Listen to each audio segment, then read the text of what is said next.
के इस्लामाबाद से बड़े काफिले रवाना हो रहे हैं मियां नवाज शरीफ के इस्तकबाल के लिए। नारेबाजी की जा रही है और भरपूर मुस्लिम लीग नून के इस्तकबाल के लिए तैयार हैं। वकील अनवर खान हमारे साथ मौजूद है। सर ये बताइएगा कि क्या कहना चाहेंगे, बड़ा जोश व खरोश है आपके कारकुनान में, बड़े चार्ज हैं। मैं सबसे पहले अल्लाह ताला का शुक्र अदा करना चाहता हूँ कि जिन्होंने आज लोगों को एक दफ़ा फिर जगा दिया है, लोगों को एक दफ़ा फिर अक्ल दे दी है कि आज मैं समझता हूँ कि आज जितना मुस्लिम लीग नून का मोराल बुलंद है, इससे पहले कभी नहीं था। जिस जोश व खरोश से आज लोग अमीर पाकिस्तान मियां मोहम्मद नवाज शरीफ का इस्तकबाल करने जा रहे हैं, कि मैंने कभी ऐसा जोश व खरोश नहीं देखा।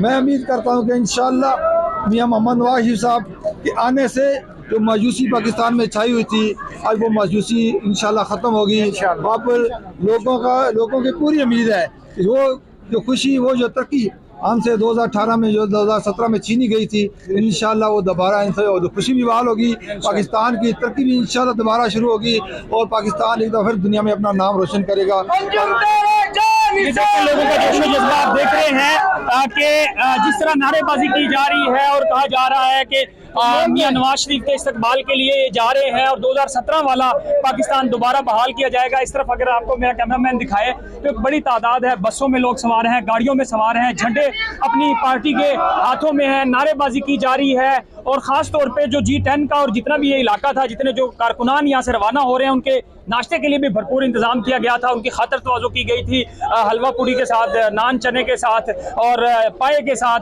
और कारकुनान काफ़ी ज़्यादा चार्ज दिखाई दे रहे हैं अपने कायद मुस्लिम लीग नून के जो कायद हैं नवाज शरीफ साहब के। और वो दोपहर के वक्त इस्लामाबाद में उनका तैयारा लैंड करेगा और फिर वो लाहौर रवाना होंगे। तो इस्लामाबाद के जो कारकुनान हैं मुस्लिम लीग के, काफ़ी ज़्यादा एक्साइटेड दिखाई दे रहे हैं।